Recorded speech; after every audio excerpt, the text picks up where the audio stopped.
Lark, Keteyian. I use they, them pronouns, and I'm on the TeenTix press corps. And I'm going to be making a collage. This is a blank sheet of paper. I have some cactus stickers. I have some magazines. Hi there, I'm T.S. Flock. I'm an arts critic locally, focusing on visual and performing arts, and have worked with TeenTix a little bit in the past, and I'm really looking forward to talking to you. I don't have an art project because I'm currently on a boat. Maybe now I should do this.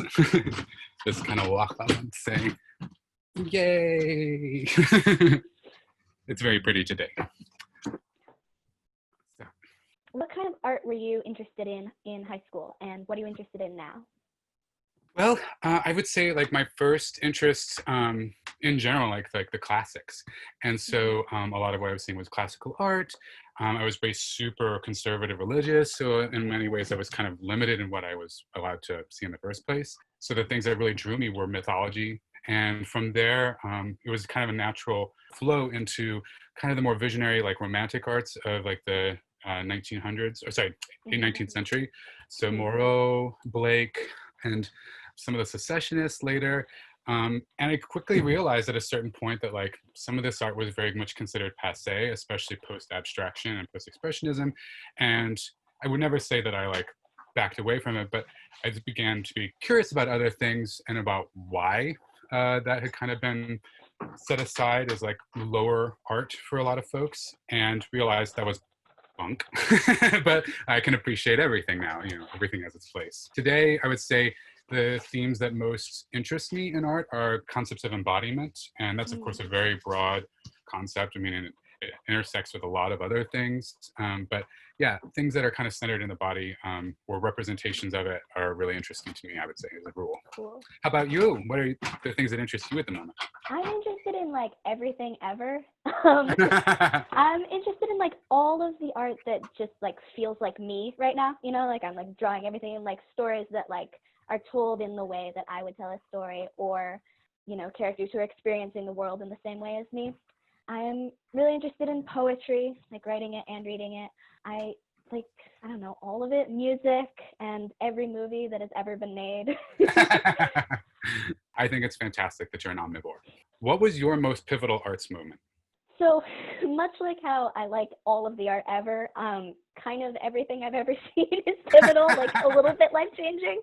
But so in 2014, when I was in middle school, I saw Tales of Hoffmann at Seattle Opera, which is like a 4-hour, like 4-act, 3-hour French opera, just about 19th century German author E.T.A. Hoffmann for no reason. It's so like, it's dark and surreal and weird, and it just like completely drew me into like a world of weird heightened opera emotion.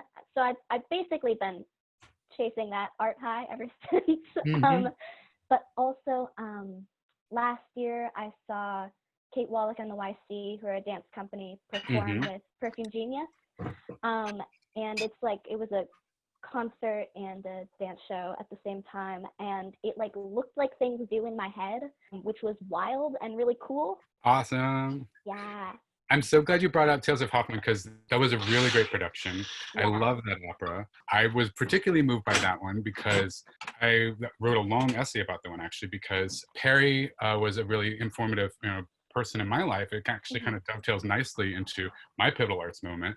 I was always very interested and kind of like you, very much an omnivore, but it never really started writing for myself about this stuff until about 2009 when I met Perry. A lot of our relationship kind of informed the way that I was eventually going to write about these things. So when I saw E.T.A. Hoffmann, the Tales of Hoffmann, I was particularly moved because, it was the end of a chapter for Seattle Opera that was like particularly moving to me. So I'm really, really glad you saw that one, that you really enjoyed it, because that's a profound one. Why do you think arts access is an essential human right? Well, and this is a tricky one, right?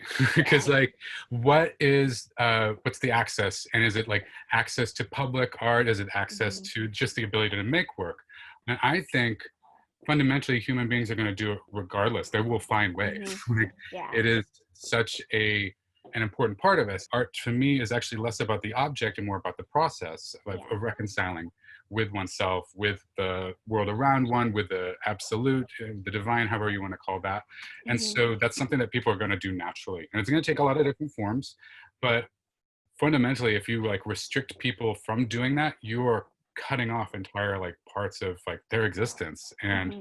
their ability to like have a full and productive life, a meaningful life, because we really do have to kind of create our own. Yeah. And so, yeah, anything that like overly censors, anything that removes the ability to kind of learn and respond to one another, is, fundamentally, I would say, evil. Hmm. So, and unfortunately, we see a lot of that throughout history. Oftentimes, when we talk about art access, it's more about like creating lower economic barriers. That's important, but I think first off, we have to understand like why art is important in the first place, and it's not just because it's beautiful objects in a museum or beautiful performances in a performance hall. What does the question mean to you? Like the idea of essential arts access?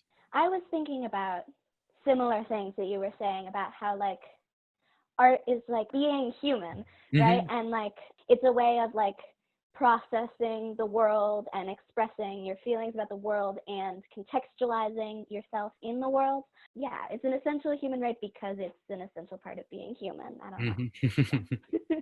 Why is it important for young people to engage in art in general and specifically right now? The short answer is because we're like human people and art is important to all human people, and we're gonna, young people are gonna soon be the older people who are making the art and funding the art and organizing the art. And I've been thinking a lot about how important it is to make art when things are dark and bad and hard and painful, like for yourself or societally, because it's like the way that we survive, because it like balances the Hmm. scales out, to make things that are beautiful or that are, I don't know, somehow essential to your survival. And like it's just surviving as a human with the art is really, really important. And so engaging young people in that is important so that Hmm. we can all, keep thriving as human people. Really?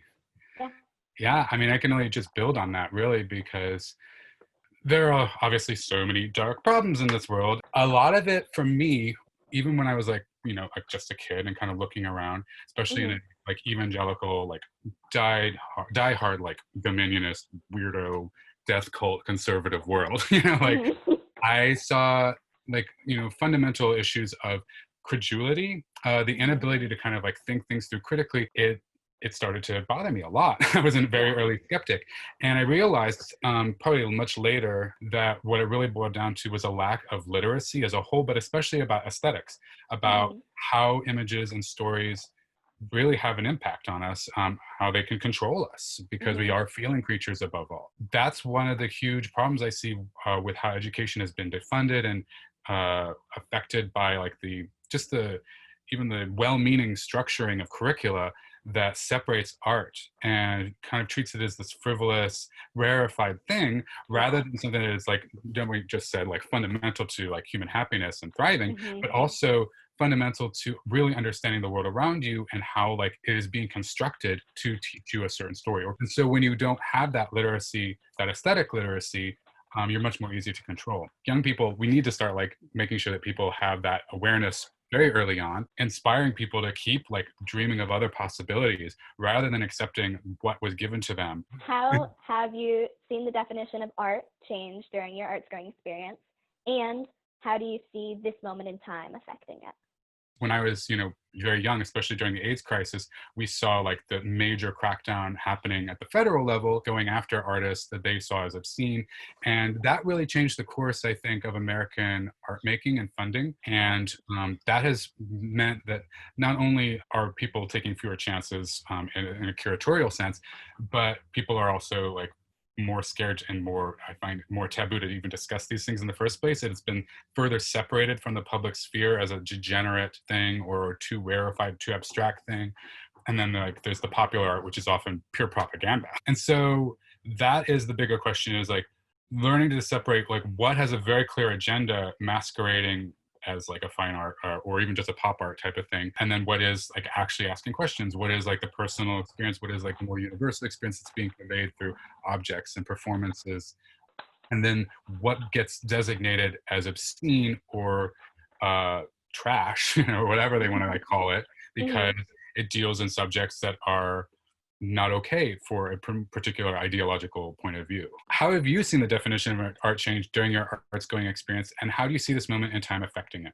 I haven't really been like aware of what the definition of art is for that long. I haven't been thinking about it for a very long time. There was a real specific way that I was thinking about art that's like, you know, the stuff that's in museums and on stages in theaters. And now I think of it more in a like just everything ever is art. If you want it to be art and you say it's art, you know? Yeah. Art is the action rather than the like substrate or the result. So what kind of art are you watching and engaging in now to sustain yourself? I'm rereading a lot of books. I'm like basically reading all the books that we have in the house.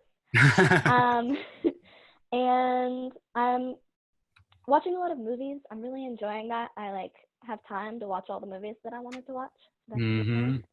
And I'm also reading a lot of poetry and writing from my friends and sending them a lot of my poetry and writing, which is really good because I'm not talking to my friends as much as I used to, and the people who I am talking to, I'm talking to through Zoom, and we can't connect in the same way. So like giving each other the writing has been really good for like feeling actual feelings. Oh God, that's amazing. Yeah. Yeah. I'm so glad to hear that, because that is, I think, a key point in all of this. Like even right now, we're sitting in the Zoom like meeting, and I've had so many over the last few months, and the majority of them, especially when you add a lot of people in, like it gets just to be chaotic. Like etiquette is still very unclear. Connections are fuzzy. Like there's so much that can go wrong. And even when it goes right, it's often so impersonal and awkward. And it can be just like very difficult to get to the heart of things, especially like when, you know, people can be going through so many difficulties that are very difficult to convey even just in regular speech, with like these like clear nonverbal cues, the body language that we see from an entire human being in front of us. Like that presence is, you know, deeply lacking. Sweet. Oh my gosh, did we go? Oh yeah, we went through all the questions. Whoa.